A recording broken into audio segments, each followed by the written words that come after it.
और वो जिज्ञासु में तो रहती है स्वाभाविक, और जो लोग जिज्ञासु बनना चाहते हैं उनको प्रयत्न करके धारण करना पड़ता है।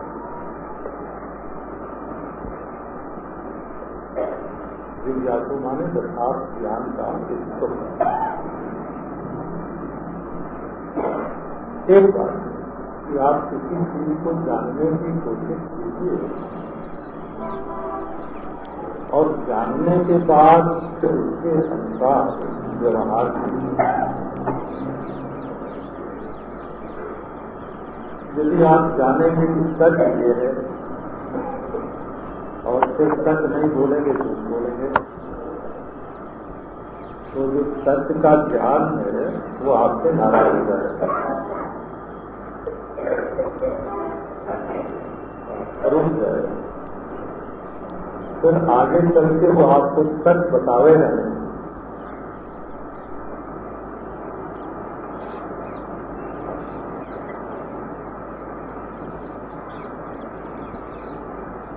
जैसे हमारे पास कोई चेला हो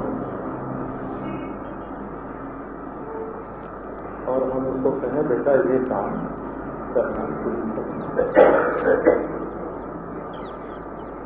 और फिर वो वही किए जाए तो उसका नतीजा क्या होगा? बड़ी मार शरीर की किससे दिया होता। अच्छा भाई, अगर तुम्हें अपने मन का करना है तो हम तुम्हारे बारे में सोच के बता तो क्या करेंगे? गाय को अपने दिमाग पर बोझ लेना है। ऐसे सत्य का जो ज्ञान है वो सत्य तो बताता है, परंतु जब उसके अनुसार व्यवहार होने लगता है तब तो वो फिर बताता है, बार बार बताता है। और यदि उसके अनुसार व्यवहार न करें तो वो बताने छोड़ देता है।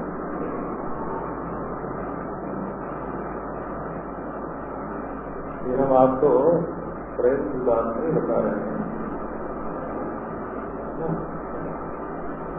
ये जिज्ञासु की पहचान है कि वो अपने ज्ञान का आदर करता है कि नहीं। तो जैसे देखो प्यासा आदमी है तो उसको चाहिए पानी, तो हमारे लिए पानी उसने मांगा, एक गिलास हमने दिया और उसने वो पानी फेंक दिया। पानी का आदर करोगे तब न पिलाने वाले की भी रुचि बढ़ेगी, और पानी का आदर नहीं करोगे, ज्ञान का आदर नहीं करोगे, उसको गिरा दोगे तो उसमें पानी का तिरस्कार तो हुआ ही, पिलाने वाले का भी तिरस्कार है। ये शिष्टाचार की बात है। तो एक आप लोगों पर भी छोड़ दें। मैंने सब पहले अखबारों में पढ़ा था, जब पंडित जवाहरलाल नेहरू गए अमेरिका, जहाँ उनका व्याख्यान होना था, वो हाल पहले से भर गया और बाहर भी हो गए। तो गए तो बहुत खुश है। और जब पाकिस्तान के हिदायतुल्ला खान गए, वो भी प्रधानमंत्री थे, तो हम महाराज हाल पर व्याख्यान देने के लिए तो पहुंच गए और वहां कोई था ही नहीं। तो फिर उनकी मोटर थोड़ी घुमाई गई, बाद में कुछ थोड़े लोग आए, तब उन्होंने जाके व्याख्यान। ज्ञान में आदर की वृद्धि होना आवश्यक है। ये जिज्ञासु की पहचान है। आज तुम 10 मिनट नीचे आओगे तो कल हम 15 मिनट तुम्हारे आने के बाद किया है? तो हमको भी 15 मिनट की बचत हो जाएगी।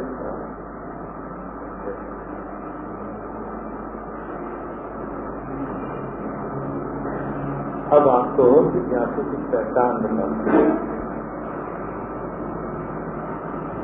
क्योंकि जिज्ञासु की जो पहचान है वो यदि आप जिज्ञासु बनना चाहते हैं तो आपको धारण करना पड़ेगा। एक पहली बात देखो, क्षमा। अपराधी को दंड देना, अपराधी से न्याय का बर्ताव करना, दंड देना अपराधी को, ये अदालत का काम है। न्याय करना ये अदालत का काम है। न तो तुम किसी के जज हो न करेंगे, न तो किसी ने तुमको पट्टा देखा।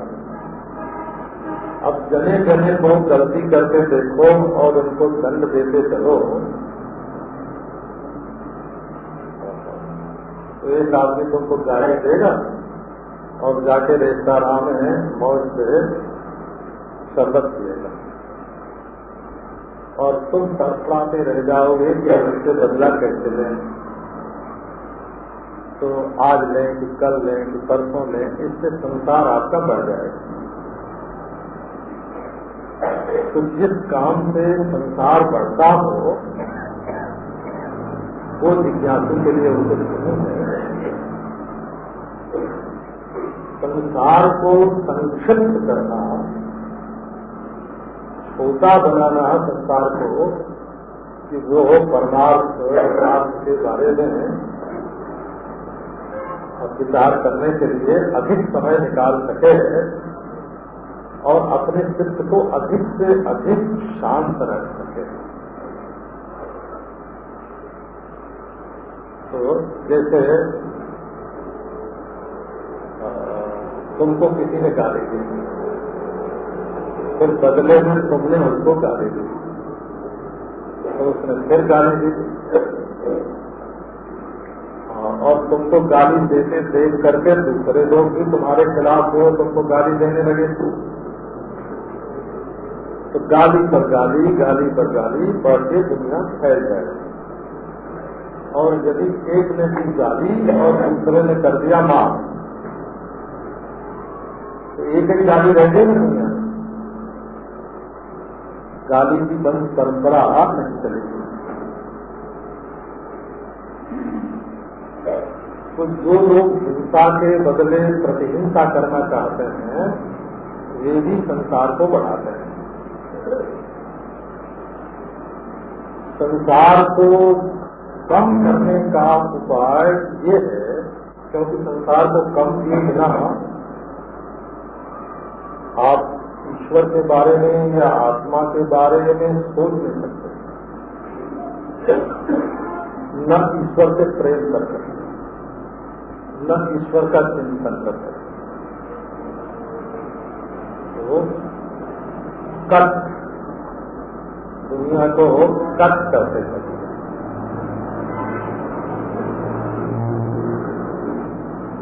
तब तो आगे बढ़ोगे।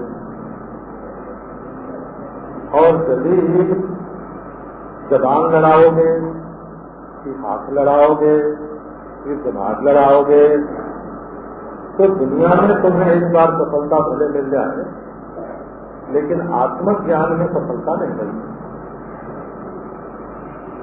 क्योंकि जब तक संसार की चिंता धारा प्रवाहित रहेगी, तब तक आत्मा क्या है, कैसा है, ये मालूम नहीं पड़ेगा। तो क्षमा क्षमा क्षमा। अब देखो इसका गुर बताते हैं। गुर,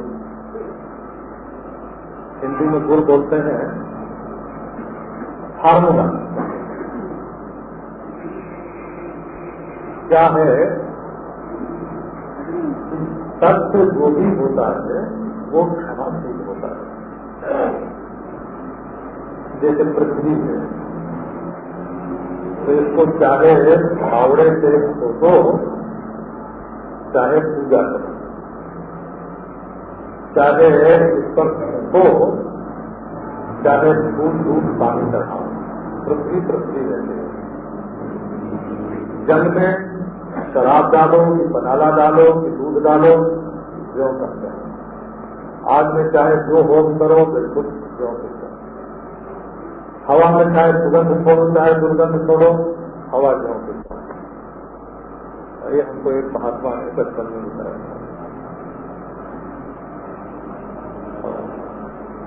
आकाश में कैसा भी शब्द कोई करे, कभी तूफान आवे और कभी शीतल मंद सुगंध वायु चले, कभी बदली हो कभी रोशनी हो, आकाश क्यों का क्यों। तो तत्व का ये स्वभाव होता है कि वो सब कुछ सहन कर लेता है। ब्रह्म में चाहे ये सृष्टि का अध्यारोप हो कि न हो, रस्सी को तुम साथ समझो कि माला समझो, रस्सी तो रस्सी देती है। ऐसे तत्व का स्वभाव है सहिष्णु, सहन कर लेना। जो दुनिया के लिए व्याकुल हो जाते हैं वो भी अधिष्ठान स्वरूप जो आत्मा है उसके स्वरूप स्वभाव के विपरीत आचरण करते हैं, और जो दुनिया के लिए आग बबूला हो जाते हैं वो भी विपरीत आचरण करते हैं। तो आत्मधर्म है सहिष्णुता, आत्मधर्म है क्षमा। इसकी ओर तुम्हारा रुख होगा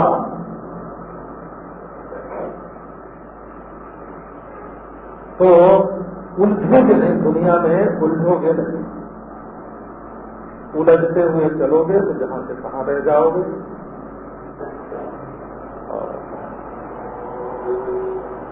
युधिष्ठिर चढ़ रहे, स्वर्गारोहण कर रहे, द्रौपदी गिर गए, सहदेव गिर गए, नकुल गिर गए, अर्जुन गिर गए, भीमसेन गिर गए। पीछे घूम के देखने की जरूरत नहीं है। उड़िया बाबा जी महाराज कहते थे कि मच्छर की बोली समझने की कोई जरूरत नहीं। जो गुनगुनाते हैं हमको गुनगुनाने दो। मच्छरों को तो संतोष नहीं होता ना, वो तो कान में आके बोलते हैं। वो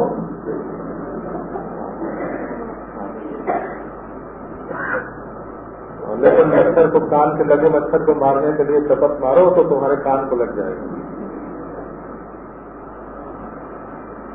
ये है एक जो सत्य का ज्ञान चाहता है वो जने जने से संघर्ष नहीं करता, युद्ध नहीं करता, टकराव नहीं करता, बदला लेना नहीं चाहता।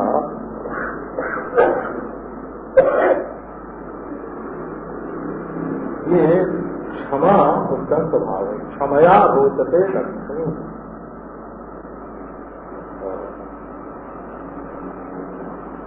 क्षमा से अपने स्वरूप की जो शांति है वो चमकती है, क्योंकि चित्त जब शांत होता है तो अपने आत्मा का उसमें प्रतिबिंबन होता है, परछाई पड़ती है। क्षमायुक्त अंतःकरण में आत्मा की छाया पड़ती है और आत्मधर्म का प्रकाश होता है। अब जिज्ञासु का एक दूसरा लक्षण माने जिससे जिज्ञासु पहचाना जाए। आप अपना नाम जिज्ञासु रखते हैं। हमारे पास एक है सज्जन, उन्होंने अपना नाम जिज्ञासु रखा। तो नाम रखने से तो काम नहीं है, उसमें जो लक्षण होना चाहिए वो आपके अंदर आना चाहिए। ये जिज्ञासु। अब एक दूसरी बात क्या, जिज्ञासु के जीवन में आर्जव होना चाहिए। आर्जव, आर्जव माने सर्वता, कपट नहीं रखना हो। ये कपट आत्मधर्म नहीं। मनस्यन्यत, वचस्यन्यत, कर्मण्यन्यत। मन में कुछ है, कर्म में कुछ है। मन में देखो होता है अपना स्वार्थ, और हम सामने वाले से कहते हैं ये हम तुम्हारे सुख के लिए, तुम्हारे स्वार्थ के लिए कर रहे हैं। किसी को माया बोलते हैं, माया। ये अविद्या का स्वभाव है। ये है स्वप्रकाश ज्ञान स्वरूप आत्मा का स्वभाव है। ये राजनीति भी नहीं है, भूत माने माया, भूत माने कपट, भूत माने छल, भूत माने छिपाव। कहते हैं भूत सत्य है।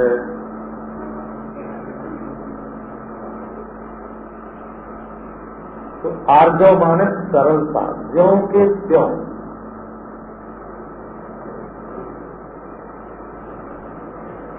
जो मन में है उसको बोलना आवश्यक हो तो ठीक बोलो, और अनावश्यक हो तो मत बोलो, क्योंकि मौन भी आत्मधर्म है। बोला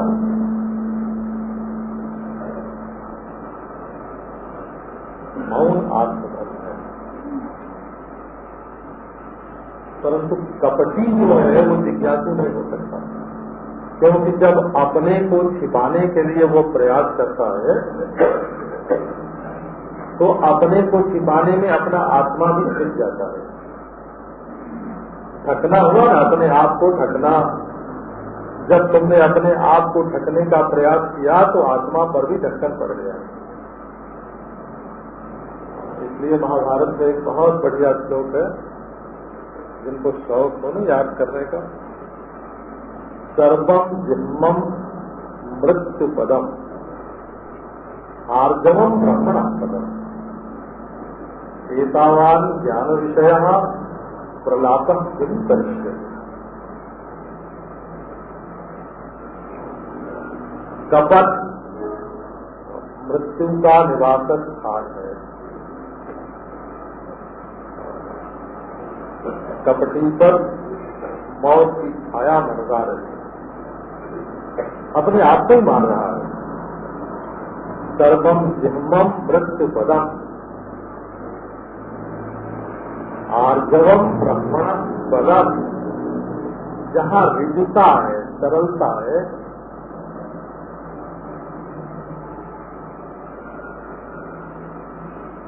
वहाँ ब्रह्म का प्रकाश है। एतावान ज्ञान विषय, सारे ज्ञान साधन का सार कितने हैं?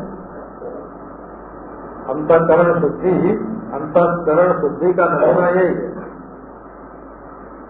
प्रलापम किम करिष्यति। जैसे पागल आदमी प्रलाप करते रहते हैं, ऐसे ज्ञान का प्रलाप करना, जो कुछ बखते जाना, इसका नाम ज्ञान नहीं है। जिज्ञासु का जीवन होता है सरल।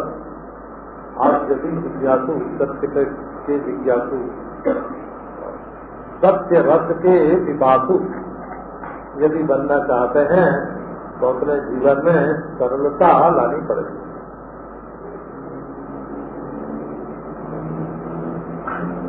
दूसरी बात है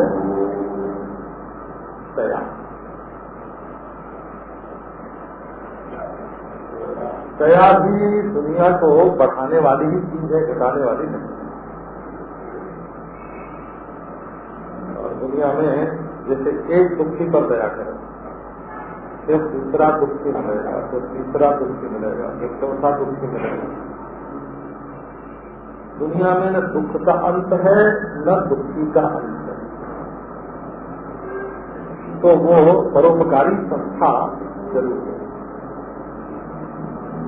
समाज सेवी है, बहुत बढ़िया है समाज की सेवा। वो खंड चल रहा हो, वो विभाग दूसरा है, वो साधुओं का विभाग है। जो तो परोपकार करते हैं, तो परोपकार में महत्व किस बात का है? आदमी का महत्व है, उसको खिलाने के लिए अन्न का महत्व है, उसको पहनाने के लिए कपड़े का महत्व है, उसके निवास के लिए मकान का महत्व है। माने उसमें जो महत्व बुद्धि है वो भौतिक पदार्थ पर है। इसलिए दया है तो सत्वगुण और भले मनुष्य के मन में रहने चाहिए।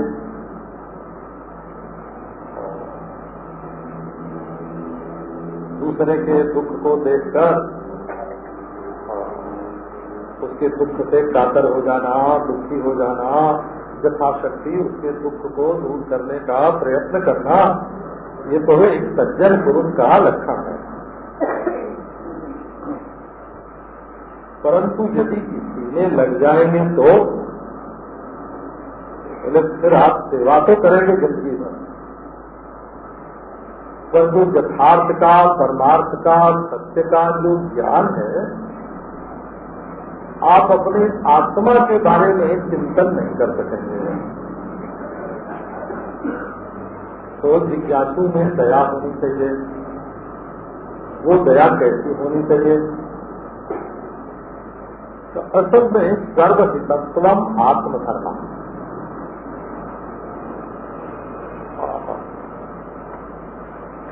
किसी का अहित न चाहना और सबका हित ही हो अपने मन में, ये शुभ भाव रखना, इसका नाम दया है। क्योंकि ये जो आत्मा है, ये जो ब्रह्म है, ये सब में एक है। एक महात्मा थे, हमारे गांव से थोड़ी दूर पर 12-14 मील दूर रहते थे। ये गंगा किनारा जो है ना, वो महात्माओं की जन्मभूमि है। ये नर्मदा किनारे सिद्ध लोग होते हैं, बोला गिरनार में सिद्ध लोग होते हैं।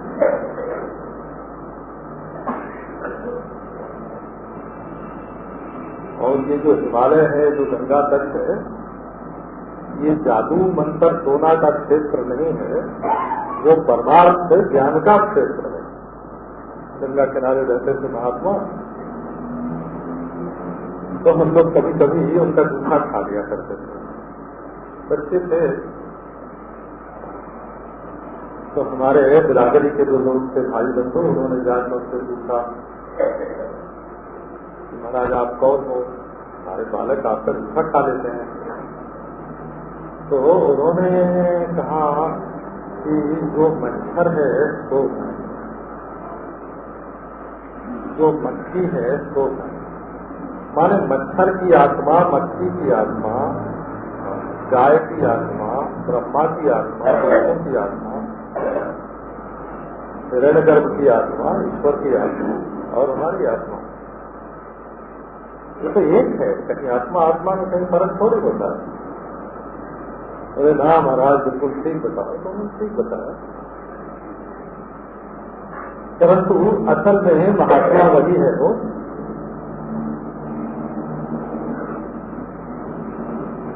जो सबकी आत्मा है। देह की मृत्यु का या जिंदा रहने का कोई महत्व महात्माओं की दृष्टि में नहीं। तुम्हारे पास 4 रुपया आया कि 4 रुपया गया, ये तो जब तुम होने लगते हो ना, हाय हाय हमारे 4 नहीं आया, कहा जाए, तब तुम्हें तुम्हारे स्तर में बैठ के, जहाँ तुम बैठे हुए हो वहाँ आके फिर बताना पड़ता है कि तुम्हें ऐसे संतोष होगा, तुम्हारी भी वांछा ऐसे पूरी होगी। वो महात्माओं का स्तर नहीं है।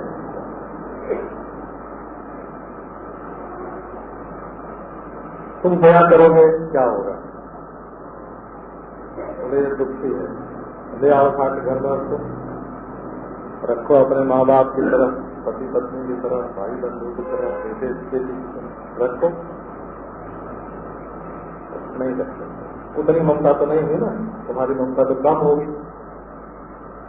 बाबा कहाँ अपने दिल का टुकड़ा और कहाँ ये दरिद्र।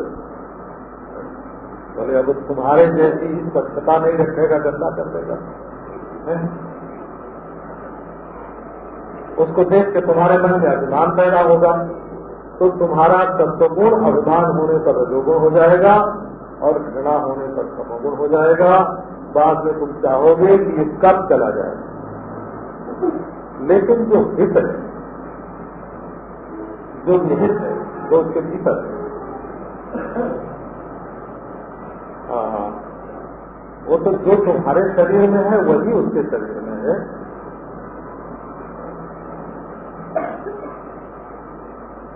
कोई ऐसी चीज नहीं है जो छोड़ने योग्य हो।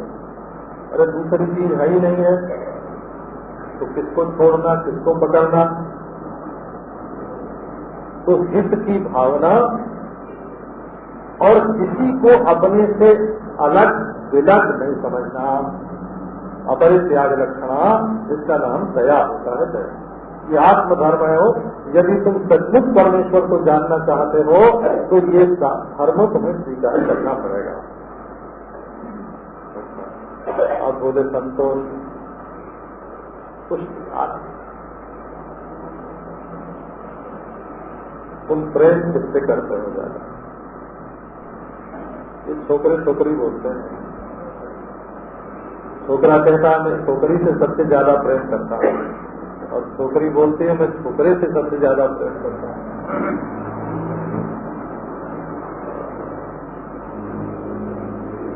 कोई दूसरे से कब तक प्रेम करेगा? जब दोनों की दाढ़ी में आग लगेगी तो वो अपनी दाढ़ी की आग बुझावेगा, दूसरे की दाढ़ी की आग नहीं बुझावेगा। तो सबसे अधिक प्रेम अपनी आत्मा में, अपने लिए सब कुछ अपने लिए है। लेकिन अपना माने शरीर, बस यही मुश्किल है। हमको एक देश ने बताया था, एक लोग बड़ी काम की बात कभी कभी बताते हैं, इतने की बात नहीं है। बोले महाराज कोई भी सरकारी अफसर हो, जब उसको पटाना होता है तो उसको 1 महीने में जितनी आमदनी होती है उसका तिगुना उसके सामने ले जाकर रख देते। अरे बिना फटफिक्री लगे, बिना परिश्रम किए जब तिगुना आता है ना, तब वो खुद नहीं लेता है तो कहता है अच्छा अच्छा मेन बात से बात कर लो है? या उनके पास जो सधे सधाए लोग होते हैं उनसे काम करवा देते हैं। तो जहाँ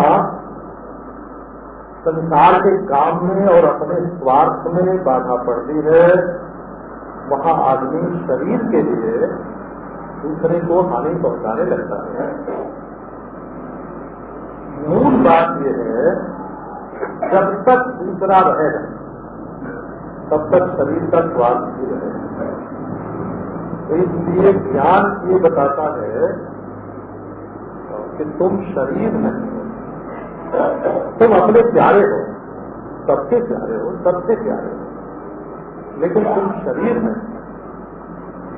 यदि शरीर को रख करके और तुम अपने को सबका प्यारा मानोगे तो फंस जाओगे। इससे पहली बात यह है कि शरीर में से मैं को निकालना जरूरी है। हमारे जो प्राचीन टीकाकार हैं वो विषयान विषवत कहकर जो है ना, विषयों को विष के समान छोड़ो, माने विष जैसे अनर्थकारी है, हमारे शरीर में मृत्यु और रोग को बुलाता है, वैसे ये विषय भी हमारे शरीर में मृत्यु को और रोग को बुलाते हैं। तो जैसे विष त्याज्य होता है वैसे विषय भी त्याज्य होता है। विष में 2 अक्षर, विषय में भी 2 अक्षर तो विषय है, एक तीसरा बढ़ा हुआ है। विषय, ये बात है। तो वहाँ विषय शब्द की जो व्याख्या प्राचीन टीकाकारों ने दी वो ये थी कि देह सहित विषय, ये शरीर भी विषय है। वो इसमें क्या है? शब्द है, स्पर्श है, रूप है, रस है, गंध है, विषय भी तो है। मिट्टी है, पानी है, आग है, हवा है। तो विषयान विषवत तेज, मान देह में भी तुम मिट्टी नहीं हो, तुम पानी नहीं हो, ये बात आगे आने वाली। मिट्टी पानी तुम्हारा स्वरूप नहीं है, वो शरीर में है तो क्या? शरीर में मिट्टी है, वो वजन जो है ना, वजन, ठोस, हड्डी। ठोस का नाम मिट्टी होता है और प्रवाही का नाम पानी होता है। तो खून प्रवाही है और हड्डी ठोस है। और इसमें जो गैस है ना, गैस, गर्मी, इसमें जो गर्मी है वो आग है, पित्त है, शरीर में पचाता है। और इसमें जो गैस है, हवा जो चलती है, वो वायु है। तुम कौन सा हो इसमें? इसमें जो पोल है, अवकाश है, वो आकाश है। अब अपने शरीर के भीतर ही देखो कि तुम माटी हो कि पानी हो, कि गर्मी हो कि हवा हो कि आसमान हो। रुपया गिनते गिनते और संबंधियों से मिलते मिलते अपनी होश से तो तुम अंधे हो गए। आत्मा क्या है? तो तोष का अर्थ है संतोष, सबसे प्रिय, सबसे आनंद। ये आत्मा का स्वरूप है, ये ब्रह्म का स्वरूप है। और सत्य, सत्य का तो पूछना क्या है? दूसरे को यदि तुम सत्य समझोगे तो तुम पहले से हो और दूसरे को सत्य समझते हो। एक नंबर का सत्य आत्मा और 2 नंबर का सत्य दूसरा। इसी से समय पर नौकर चाकर काम नहीं देते हैं, तेरा चाटी सब बिगड़ जाते हैं। क्यों? जब उनका स्वार्थ पूरा नहीं होता, उनके सुख में बाधा पड़ती है, तब वो माँ बाप को भी नमस्कार कर लेते हैं, गुरु जी को भी नमस्कार कर लेते हैं। ये सत्य है अपना आत्मा। कोई भी दूसरा मालूम पड़ेगा, तुम्हारा देवता दानी कोई भी दूसरा मालूम पड़ेगा तो तुमको मालूम पड़ेगा ना दूसरा। और ये ब्रह्मा है कि विष्णु है कि शिव है।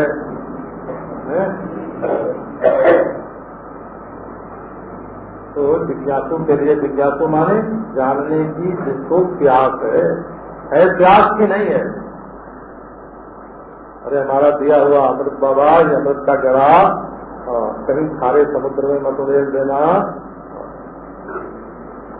ये मोती अमृत है, मोती ये सुअरों को के सामने डालने के लिए नहीं है। सत्य, सत्य जिसके होने पर दूसरा सच्चा या झूठा मालूम पड़ता है। दूसरा झूठा मालूम पड़ता है तब तो बहुत बढ़िया, लेकिन दूसरा सच्चा भी मालूम पड़ता है। नोट करो इस बात को, बता। तो वो 2 नंबर का सत्य है। 1 नंबर का सत्य अपना आत्मा और 2 नंबर का सत्य दूसरा। वो दूसरा चाहे कोई हो, ईश्वर हो, हिरण्यगर्भ हो, विराट हो, कोटि ब्रह्मांड हो, उनके ब्रह्मा विष्णु महेश हो। वो 2 नंबर का सत्य है। 1 नंबर का सत्य है अपना वो आत्मा जो शरीर में गिरा हुआ नहीं है, जिसकी कल्पना में देश का ओत है, जिसकी कल्पना में काल का आदि अंत है, जिसकी कल्पना में को भी वस्तुओं का ज्ञान अज्ञान रहता है, वो अपना आत्मा है, अपना स्वरूप है, अपना सत्य है। यूशवत भज, जैसे अमृत को अपने लिए हितकारी समझकर हम सेवन करते हैं और विष को अपने लिए अमंगल समझ करके छोड़ते हैं।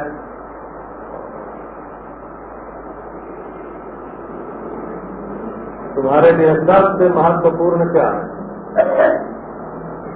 भज कलदार भज कलदार कलदार भज मूर्ख है।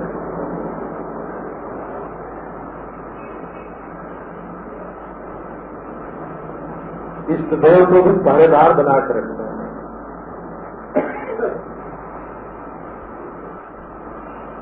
वो समझते हैं, ऐसा नहीं है।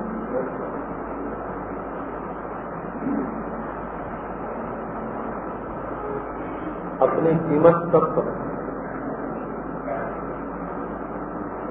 तुम्हारे लिए संसार बड़ा है, ये तुम्हारे लिए अपना अंतःकरण बड़ा है। अंतःकरण माने सोच, अपना हृदय। तुम्हारा हृदय फंस गया दुनिया में, तो तुम सत्य के जिज्ञासु कैसे रहोगे? परमात्मा के जिज्ञासु कैसे रहोगे? मुक्ति निश्चिते पातो विषयान विषवत्यजो क्षवार जवतया सत्यो तोषम पीयूषवत्यजो। पर शांति के समय आत्मचिंतन होगा। जहाँ अपमान करने वाले की याद आती है, जहाँ कपट करने का ख्याल आता है, जहाँ चित्त में क्रूरता का निवास है, जहाँ असत्य से प्रेम है और जहाँ असंतोष की आग भड़क रही है, उसको पहले बुझाने का प्रयास करो और फिर देखो सत्य का अमृत। पहले आग बुझाओ, आग बुझाओ, आग लगी है दिन भर में। सत्र तुम्हारा धन तुम्हारे किस काम का? जब तुम खुद व्याकुल रहते हो। तुम्हारे नौकर चाकर किस काम से? जब तुम खुद व्याकुल रहते हो।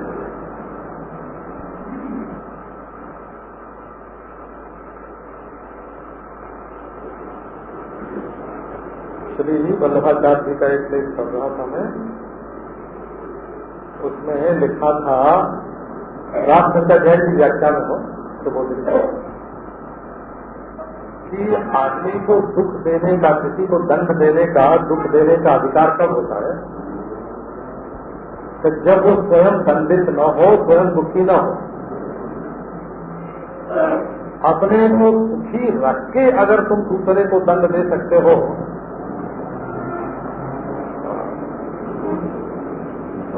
गोपियां कृष्ण से कहते हैं कि तुम हम लोगों को दुखी कर रहे हो, तो यदि तुम अपने को दुखी किए बिना हम लोगों को दुखी कर सकते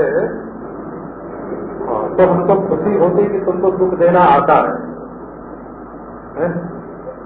लेकिन जब तुम खुद दुखी होकर हम लोगों को दुख दे रहे हो, तो यही कहना पड़ेगा कि तुमको दुख देने का भी शऊर नहीं है।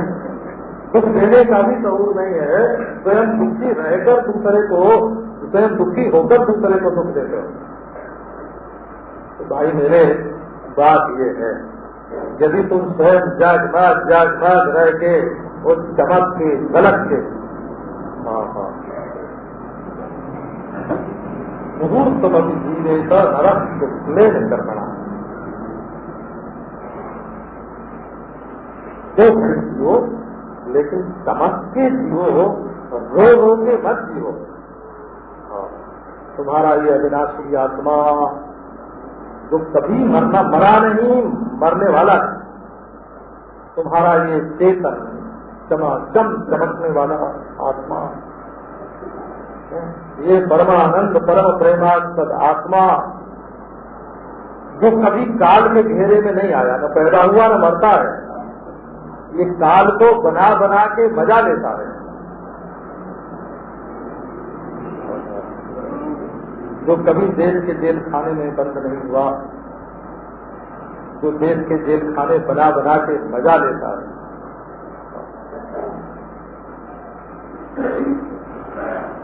जिस पर कभी अज्ञान छाया ही नहीं, जड़ता कभी आई नहीं, वो तो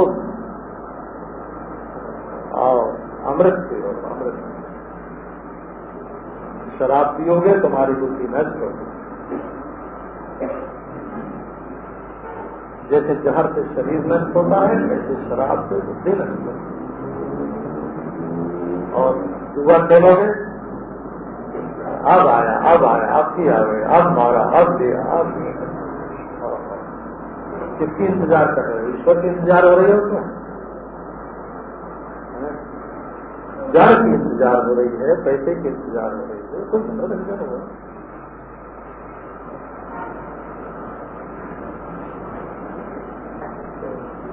ये सब जो है अनर्थ जीवन में।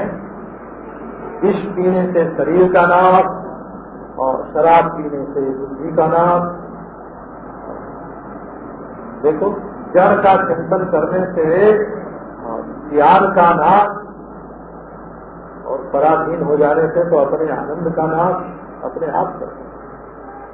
इसलिए हम क्या हैं, आत्मा क्या है, ये समझना जरूरी है। न पृथ्वी, न जलम, न वायुर्द्यौ, न भवा, एकां साक्षिणमात्मा चिद्रूपम विद्यमुक्ते। संसार के दुख से छुटकारा चाहते हो? कहाँ महाराज? मूर्खता से छुटकारा चाहते हो? कहाँ महाराज?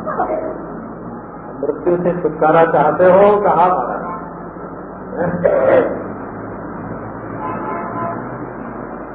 है तो दुनिया में जो बोलते ना, दुख से छुटकारा चाहते हो, मुक्त है। जड़ता मूर्खता से छुटकारा चाहते हो तो मुक्त है, चाहते हैं। मृत्यु से छुटकारा चाहते हो, मुक्त है। आओ, तो हमारे पास आके कोई बोला, महाराज हमको तो शराब पीने की छुट्टी कर दीजिए। तो बोला, तो तू पी बाबा, हमारे पास क्यों छुट्टी लेने को आता? हम कहाँ तेरे घर में मना करने को जाते हैं? हमारे पास ऐसी चिट्ठी आती है, चिट्ठी आती है तो बस महाराज हमारा आत्महत्या करने का होता है, खुदकुशी करने का मन होता है। हाँ, अब आप कह दीजिए कि ये ठीक है।